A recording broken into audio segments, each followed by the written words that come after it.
¿Lo vas a hacer más grande? Ah, sí, eso. Y bueno, pues, buenos días, antes que nada. Perdón, ¿iba a decir algo, profesor? No, sí, nada más que iniciamos con la sesión. Adelante, Sebastián, todo tuya la presentación. Ok. Nada más quiero pedirle un favor, profe. No pude encontrar las hormonas que usted me dijo que mencionara y no sé si me puede ayudar a dar esa parte porque no la pude encontrar y desarrollar. No hay problema, ahorita lo completamos. De A acuerdo. ver, pues yo voy a hablar de fisiología de intestino delgado. Bueno, pues antes de empezar la fisiología, voy a mencionar tres importantes jugos, por así decirlo, que es la bilis, el jugo pancreático y el jugo intestinal. La bilis es importante porque absorbe y digiere lípidos y también emulsifica lípidos o líquidos. En un momento les hablo que es emulsificar para la absorción y digestión y diariamente se secretan 500 mililitros. El jugo pancreático es importante ya que este ayuda a la digestión de a proteínas y carbohidratos. Y diariamente se secretan 1500 mililitros. El jugo intestinal, pues, tiene un pH de 6.5 a 7.5 y se produce por las células del Ibercun. Y el glucócalis, pues, contiene las enzimas digestivas. Las glándulas duodenales o de Brunner, que se encuentran en la capa submucosa, estas producen mucosa y tienen un efecto corrosivo para el ácido clorhídrico. Ujú. Bien. Vamos a empezar con la digestión y absorción. Primero les voy a hablar de la digestión de carbohidratos. Para la digestión de carbohidratos participa principalmente la amilasa alfa salival, pero mayormente la pancreática. Al final de esta digestión son los oligosacáridos y como sabemos, pues los principales oligosacáridos que se obtienen son la maltosa, la maltotriosa y las dextrinas límites alfa. También acabo de aclarar que los principales carbohidratos de nuestra alimentación diaria son si no mal recuerdo, son los polisacáridos y algunos almidones. Bueno, en general todos los polisacáridos, pues, ya sabemos, ¿no? Que va a ser la glucosa y el almidón, que es como ingresan los carbohidratos a nuestro organismo a través de los alimentos. Efectivamente, como nos dice su compañero Sebastián, se inicia el proceso de digestión de carbohidratos desde la masticación, cuando se está combinando ahí con la amilasa salival, y esto nos va a romper los enlaces glucosídicos a través de un proceso de hidrólisis en el cual nos va a dejar oligosacáridos. Específicamente nos marca tres puntos importantes de esos oligosacáridos que se van a desprender, ¿verdad? Que es la maltotriosa, ¿cómo se llama? Perdón, las alfa-dextrinas limitantes y algunas triosas que se van a dejar. Entonces, de esto vamos a obtener nosotros que estos oligosacáridos van a llegar hasta el intestino delgado, donde en la segunda porción de duodeno va a continuarse combinando ahora con las secreciones pancreáticas, y me imagino que ahí vas a iniciar de vuelta con el proceso de digestión para continuar y finalizarlo ya en el intestino delgado, ¿verdad, Sebastián? Sí, nada más que les voy a explicar esta imagen para que lo entiendan mejor. Adelante. Aquí tenemos a la amilosa, que igual es un polisacárido. Entonces, gracias a la amilasa pancreática es cuando se rompen estos enlaces y ya forman lo que es la maltosa, la maltotriosa o los oligómeros de glucosa, que puede ser la dextrina límite alfa.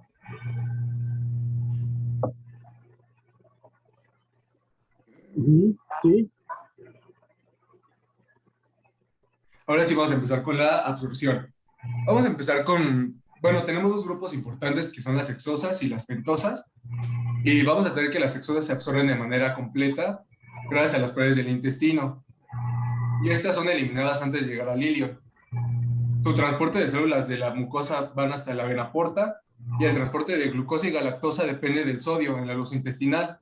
La concentración alta de sodio en la superficie de mucosa facilita la entrada de exosas, y usa el transportador de SGLT1, que es el transportador dependiente de sodio. Y Sí. la fructosa, como bien entendemos, pues es independiente, ya que este no requiere sodio y pues utiliza nada más GLUT5. Aquí les explico más a fondo.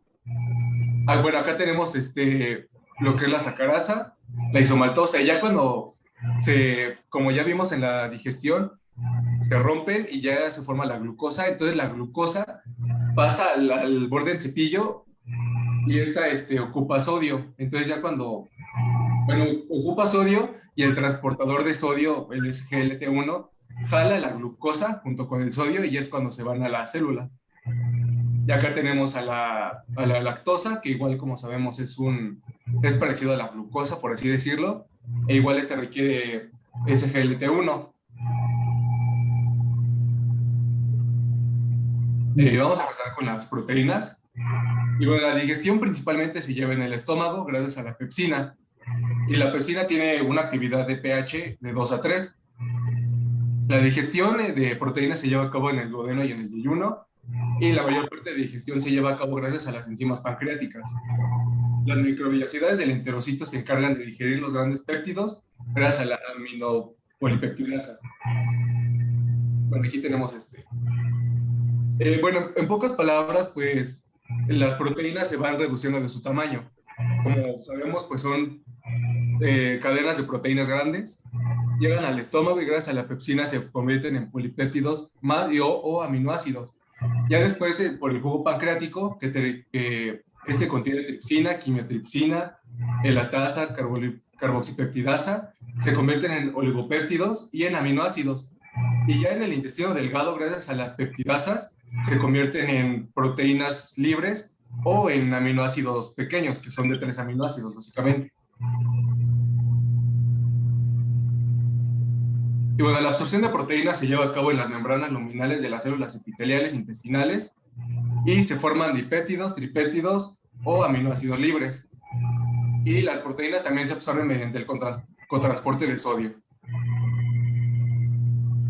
Aquí tenemos también un ejemplo de cómo es que se absorben.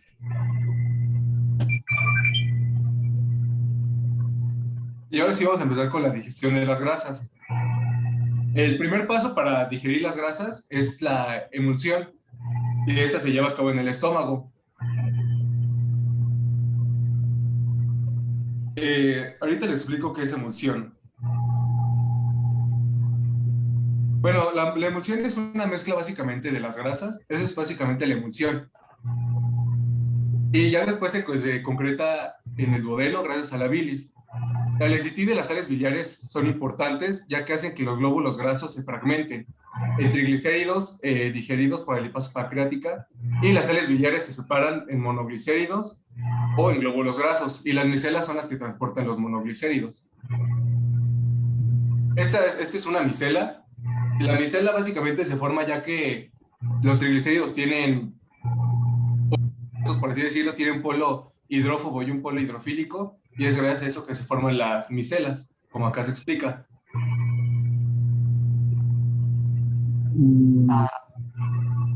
A ver, ¿sí entendieron todos esta situación?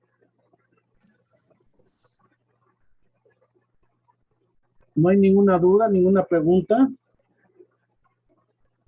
Regrésame No, la doctor, hasta el diapositiva momento de no. emulsificación. Sí, dime, ay, no veo tu nombre. Vi que alguien levantó la mano o alguien iba a hablar.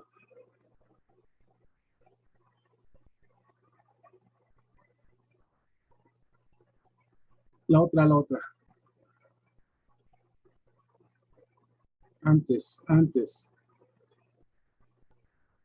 Ahí. Les dice Sebastián, vamos, para la digestión de las grasas, primero tenemos que tener un papel muy importante con respecto a las sales biliares, que estas van a participar como un coadyuvante del proceso de digestión de las grasas.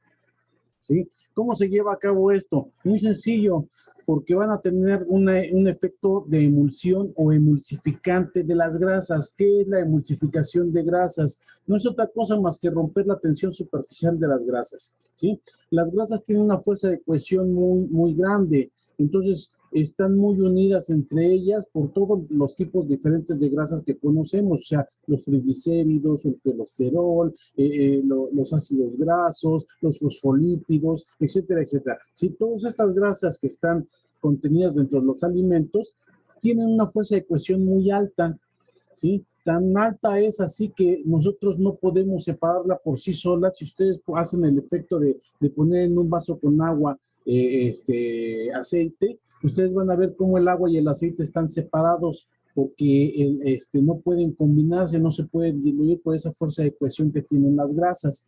Entonces, ¿qué es lo que necesitamos? Pues necesitamos una acción detergente. Si ustedes a ese mismo vaso con agua y aceite que tienen, le ponen unas gotitas de detergente para trastes o detergente común y corriente, jabón, ¿sí? ¿Qué es lo que va a hacer el jabón? El jabón va a hacer el mismo efecto que tienen las sales biliares, o sea, van a romper la tensión superficial de las grasas. Esa fuerza de cohesión, esa fuerza de unión que tienen las grasas, la van a romper.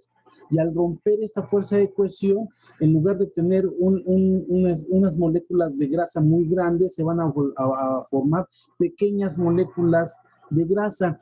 Esto debido a que tanto el detergente como las sales biliares se van a adherir a las grasas en su superficie. Y al adherirse a su superficie, esto va a generar de que formemos pequeños lóbulos o globulitos de grasa, los cuales ya unidas a las sales biliares que actuaron como emulsificantes, como les decía hace un rato Sebastián, sales biliares tienen la particularidad de que tienen dos polos, un polo hidrofílico y un polo hidrófobo, ¿sí? Entonces, el polo hidrofílico, que es el que tiene afinidad por el agua, pues se va a adherir a la sustancia acuosa de nuestro glicocálix. Recuerdan que hablamos del glicocálix y que dijimos aquí en este glicocálix, pues el 99%, 98, 99% pues es líquido y el resto 1 o 2% que nos queda pues está contenido en sustancias que nos van a ayudar para la digestión y la absorción de los nutrimentos. Bien, pues entonces como este glucocálix, y aquí es donde se va a llevar a cabo el proceso de digestión en ese glucocálix, pues es principalmente agua, pues necesitamos tener sustancias que son hidrofílicas, ¿sí? Y afortunadamente la sal biliar pues tiene ese polo hidrofílico que le va a permitir que una vez que ya tuvo efecto sobre la grasa, pues va a formarnos las micelas. Ahora sí, regrésame a la siguiente diapositiva donde ejemplificas la micela. Y aquí vemos nosotros cómo las sales biliares están adheridas en la superficie de esos pequeños gránulos de grasa que se formaron. En el interior, pues nos están ejemplificando que tenemos a la grasa, la ponen de color amarillo y un poquito resaltado, pues podemos ver que tiene unos filamentos. Esos filamentos me quiero imaginar que se están refiriendo a lo que son los triglicéridos, ya que la gota de grasa, la mayor proporción de grasa que va a estar contenida, la mayor proporción de grasa que digerimos nosotros va a ser triglicéridos, ¿sí? Una porción similar va a ser de colesterol y ya en cantidades más pequeñitas, más residuales, los fosfolípidos y ácidos grasos libres que vamos a tener. Bien, pues este es nuestro primer proceso de emulsificación de la grasa hasta llevarla a la formación de esta micela. Y ustedes ven aquí cómo la sal biliar que nos la pusieron de color verde, pues le están poniendo que tiene su polo externo, que me quiero imaginar que aquí su compañero Sebastián le puso azulito alrededor, ejemplificando que es el agua, ¿sí? Y que tiene esa afinidad por el agua, su polo hidrofílico. Y si ustedes se fijan, el que está adherido a la superficie de la molécula de grasa, pues es el polo hidrófobo, ¿sí? Que es el que tiene afinidad por la grasa. ¿Sí? Ya con esta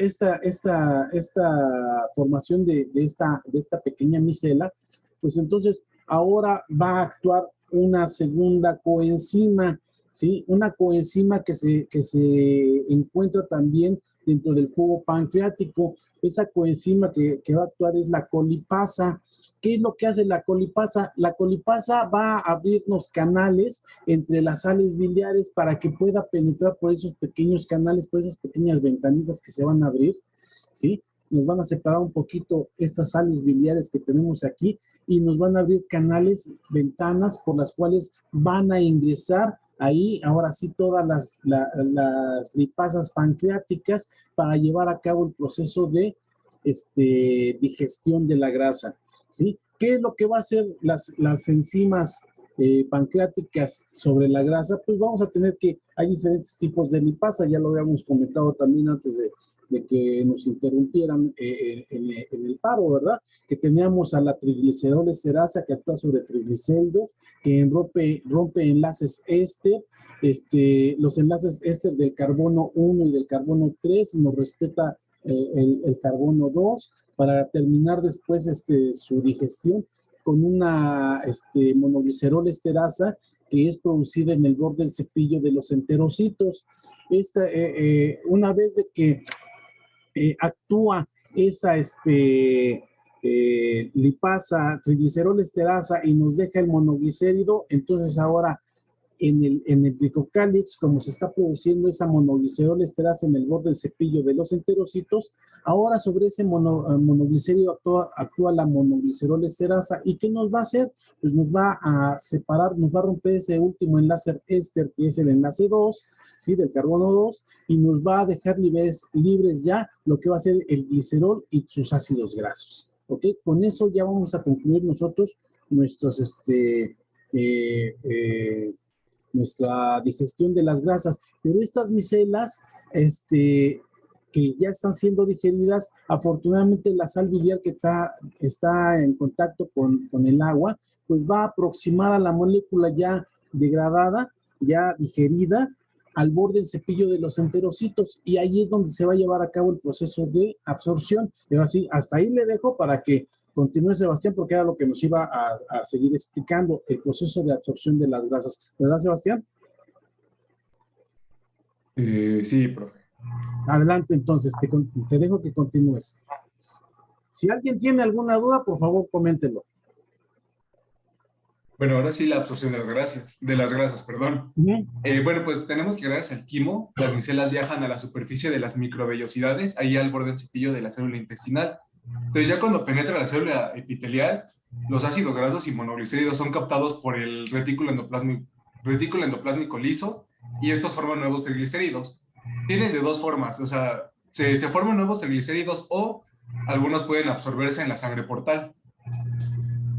Bueno, ahí con respecto a esto, acuérdense, ¿qué es lo que va a pasar? Ya nos acercó la micela a las grasas ya digeridas al borde del cepillo, ¿sí? A la membrana del enterocito. Ahí por un proceso de endocitosis, ¿sí? Se va a incorporar a la molécula de grasa hacia el citosol del enterocito.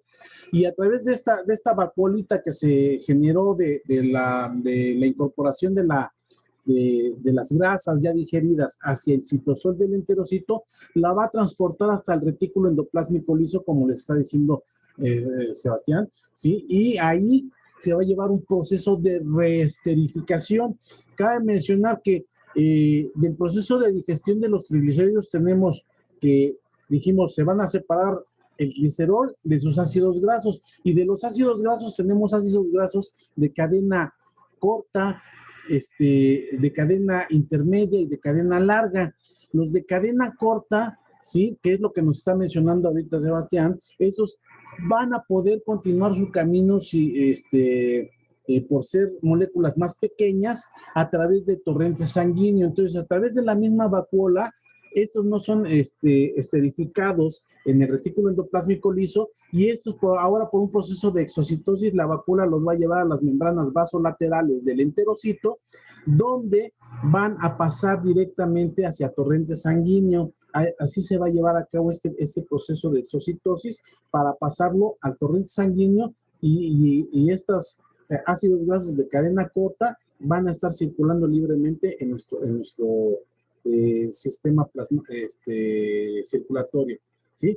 Por otro lado, las los ácidos grasos de cadena intermedia y de cadena larga, esos van a ser reesterificados en ese retículo endoplásmico liso para volver a formarnos triglicéridos. Y de estos triglicéridos que se van a formar, se va a sintetizar posteriormente lo que vamos a llamar nuestra primera lipoproteína, que se va a generar aquí en el retículo endoplásmico liso y en el retículo endoplásmico rugoso de nuestro enterocito, ¿sí? Ahorita nos van a explicar cómo. Adelante, Sebastián.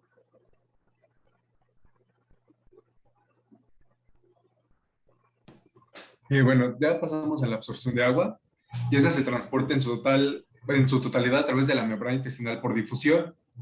Y en algunos casos, cuando el quimo se encuentra diluido, el paso de agua es por ósmosis. Y ya cuando el quimo se encuentra hiperosmótico, el agua se puede dirigir en sentido inverso, o sea, de plasma a quimo.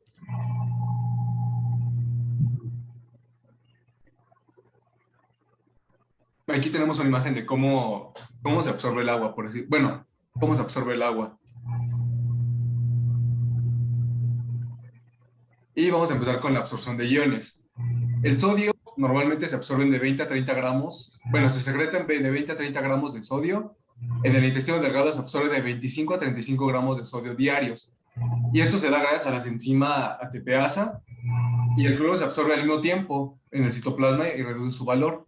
La aldosterona potencia la absorción de sodio y el bicarbonato se absorbe en el duodeno y en el yeyuno y tiene un mecanismo indirecto. Los iones hidrógeno intercambian sodio y se combinan con el bicarbonato para formar ácido carbónico y en el ilion es donde se secreta el bicarbonato. Bueno, aquí tenemos una imagen de cómo es que se absorbe. Como podemos ver, pues acá se absorbe el sodio y a la vez también se absorbe el cloruro. El calcio se absorbe en el duodeno y se absorbe en la sangre también. Se absorbe en la sangre también. La hormona paratiroidea y la vitamina D regula su absorción. El hierro se absorbe en el duodeno y el transporte de hierro. ¿Cómo se dice profe? ¿Con respecto a qué? Que tiene hierro 2. Va. Ah, eso estado férrico. Ah, ok. Sí. Se absorbe hacia los enterocitos y Ajá. ocurre gracias al transportador de metal divalente 1. La ferritina 1 es la que transporta el hierro fuera del enterocito.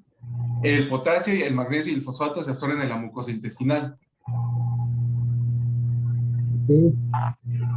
Allí tenemos cómo se reduce el hierro gracias a la reductasa, el transporte de hierro divalente, el transporte del hierro hacia el enterocito, y es gracias aquí es donde se convierte en ferritina, bueno, se convierte en, ¿cómo se dice profe? Ese ya es del estado ferroso, pasó al estado férrico, ¿sí? Ah, ok. Tenemos ya tres moléculas ahí de hierro, entonces ahí ya tenemos que ya es el estado férrico, que es la manera más fácil de transportarlo, ¿sí? Sí. Ok. Y bueno, ya es cuando pasa al estado ferroso gracias a la ferritina y es cuando se sale y se transporta en la sangre. Muy bien. Vamos a empezar con la absorción de vitaminas. Las vitaminas A, D, K y E se digieren por medio de ésteres, colesterol, esterasa, y se lleva a cabo en el proceso de la absorción de grasas. Y la absorción de las vitaminas también depende de las micelas, y estas se absorben en el ayuno, excepto la vitamina B12, que ese se absorbe en el ilion, si no recuerdo, y es un factor intrínseco para ser digerida.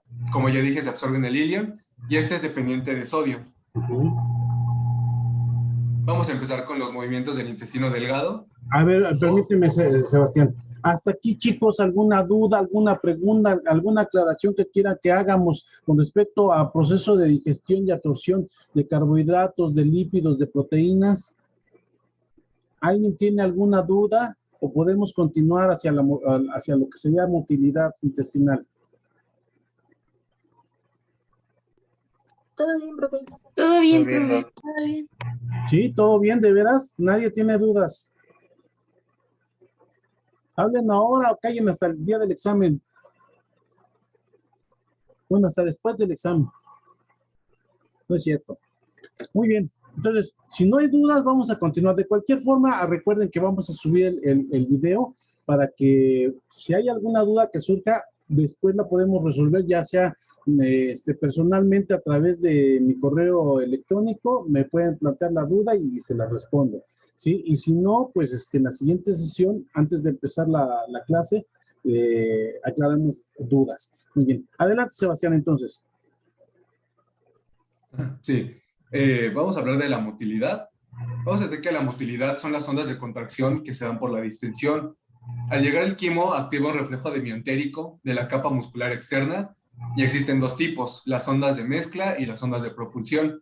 Las de mezcla son de 11 a 12 por minuto en el duodeno. Van disminuyendo gradualmente y dependen del plexo miotérico. Las ondas de propulsión son rápidas en parte proximal, se vuelven lentas en la parte distal y mueve el quimo a la válvula iliocecal.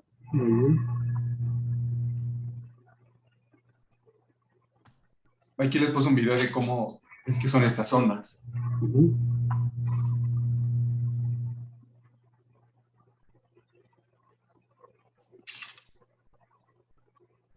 Y bueno, ya sería todo de mi parte y muchas gracias por su atención.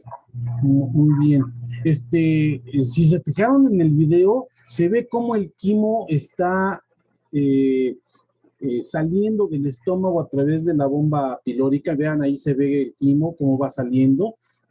Pasa por el píloro hacia el duodeno y después va a llegar hacia las partes más bajas a lo que vendría siendo ya yeyuno ilion. Sí, como les estaba diciendo hace un momento, Sebastián, las ondas peristálticas, las ondas de mezcla que nosotros llegamos a percibir, que llegamos a escuchar, pues van a ser más frecuentes, más rápidas, ¿sí? De mayor intensidad en las porciones proximales. Esto quiere decir que en duodeno, en yeyuno, vamos a tener alrededor de 11 a 12 por minuto.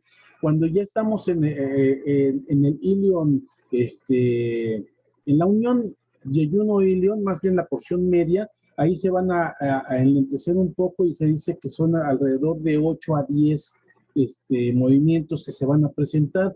Y en el ilion, sea en la porción terminal del ilion, se enlentecen un poquito más y van a ser de 6 a 8 aproximadamente por minuto, ¿sí? Si se fijan, no es mucha la variación, pero sí nos sirve a nosotros para que cuando estamos nosotros revisando a un paciente que no sé, es que tengo diarrea y no sé qué es lo que me está pasando, siento muchos movimientos en mi pancita.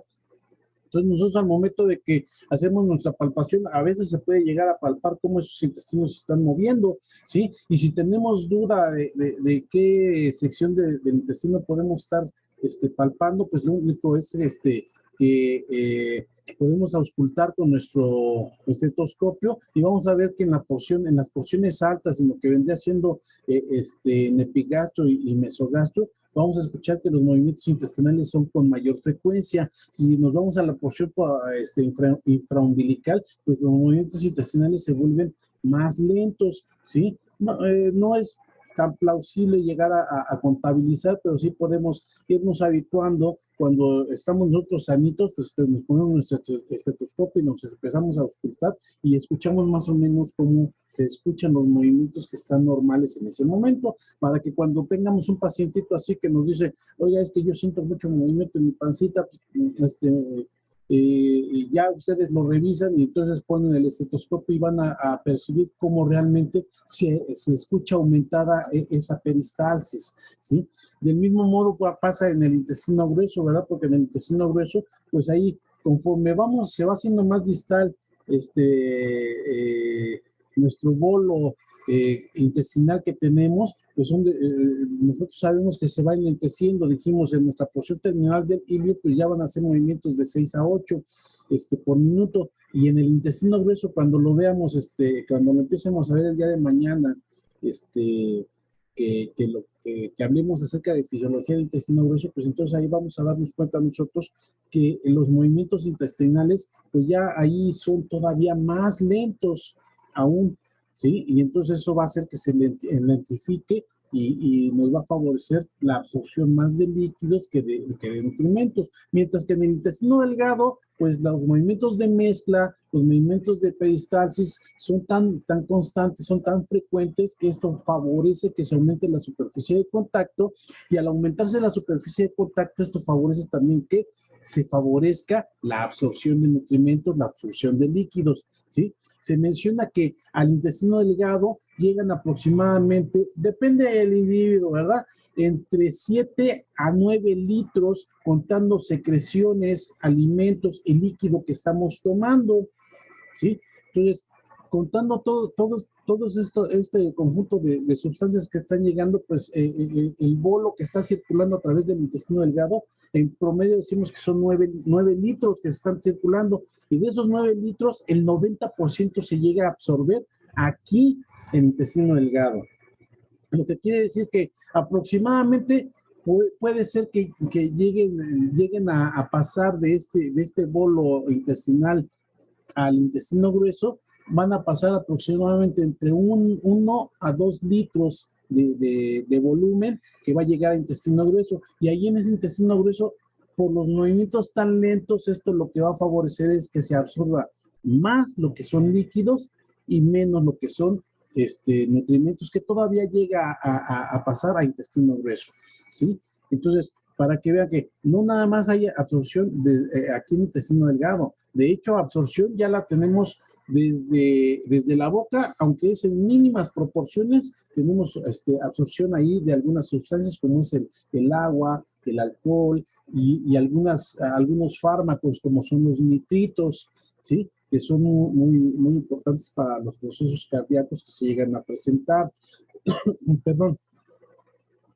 También algunos otros fármacos se pueden llegar a absorber aquí, como son fármacos antihipertensivos, como es el nalodipino, como es el captopril, que son inhibidores de la ECA y que nos van a ayudar a nosotros para disminuir crisis hipertensivas también. Entonces también ahí nos van a ayudar en ese proceso, ¿sí? En el estómago también hay absorción principalmente de agua, de algunos electrolitos y de alcohol, ¿sí? En mínimas proporciones también ahí en el estómago de alcohol, pero sí llegamos a tener absorción de estas sustancias, ¿sí? Y ya la absorción como tal, pues la vamos a llevar más principalmente en donde, en nuestro intestino delgado, donde se va a ver cómo va a transcurrir todo ese quimo, cómo va siguiendo el trayecto de todas las asas intestinales y con los movimientos se aumenta su superficie de contacto y con esto favorece la absorción, ¿sí?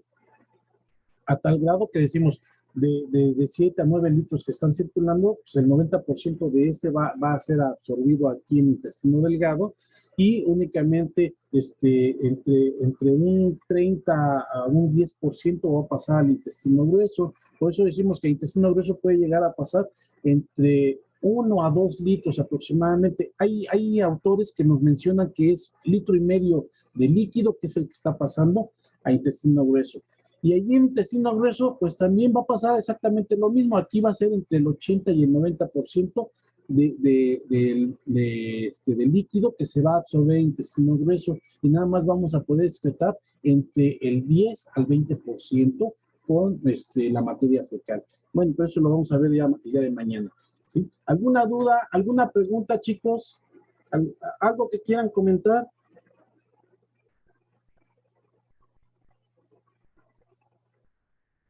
No, profe, todo bien. ¿Todo bien, todo perfecto? Había quedado pendiente, si mal no recuerdo, y bueno, y si Sebastián nos lo comentó al principio de la charla, acerca de algunas hormonas que teníamos que comentar aquí, ¿verdad? Vamos a escuchar primero a Alan, que nos está levantando la mano. Sí, Alan. Doctor, yo tengo una pregunta. ¿En dónde se da la mayor absorción de alcohol? ¿En el estómago o en el intestino delgado? En el intestino delgado. Si tú recuerdas ahorita, cuando les hice el resumen, les dije, hay absorción desde la boca de agua, electrolitos, algunos nitritos y alcohol, pero son en muy pequeñas cantidades desde la boca, ¿sí? Después les dije, en estómago también hay absorción de agua, de electrolitos y de alcohol, pero también es en muy pequeñas cantidades, ¿sí? De hecho, es un truco que utilizan en las cantinas, en los bares, en los antros, ¿sí? De que te dan alimentos grasosos. ¿Para qué? Si ustedes recuerdan, las grasas, ¿qué es lo que hacen con el vaciamiento gástrico? ¿Sí recuerdan qué es lo que hacen las grasas en el estómago con el vaciamiento gástrico? ¿Alguien que me lo recuerde? ¿Tú Lo mismo, Alan? enlentecen. Sí, perdón. ¿Quién habló? ¿Quién Que lo habló? enlentecen. Lo Miranda. van a enlentecer, van a retrasar el vaciamiento gástrico. Entonces, ¿por qué en las cantinas, en los bares, en los antros nos dan botana grasosa, como son los cacahuates, como son los chicharrones, ¿sí? Que tienen altas cantidades de grasita, porque nos van a retrasar el vaciamiento del estómago. Y al retrasarnos el vaciamiento del estómago, pues el alcohol permanece más tiempo ahí en el estómago. Si se absorbiera más en el estómago, ¿qué pasaría? Pues inmediatamente nos intoxicaría, ¿verdad? Pero no, como son muy pequeñas cantidades las que se absorben en un estómago, pues obviamente ahí va a permanecer más tiempo el alcohol y va a dar más pauta a que ustedes estén consumiendo más estando en el antro, ¿sí? Si nosotros dejamos que el alcohol pase libremente, al ser una sustancia líquida, pues va a pasar libremente por el estómago y va a llegar directamente al intestino delgado. Ahí se va a absorber en mayor proporción, en mayores cantidades, y esto haría que nosotros nos intoxicaríamos más rápidamente y obviamente pues a los cantineros, a los barmans no les conviene esto porque pues van a vender menos alcohol y entonces eso pues va a hacer que nos embriaguemos más rápidamente. Entonces, se retrasa ese vaciamiento del estómago precisamente porque el intestino delgado es donde se absorbe la mayor proporción de alcohol. No sé si aclaré tu duda, Ala. Sí, doctor, muchas gracias. Muy bien. ¿Alguna otra duda, alguna otra pregunta?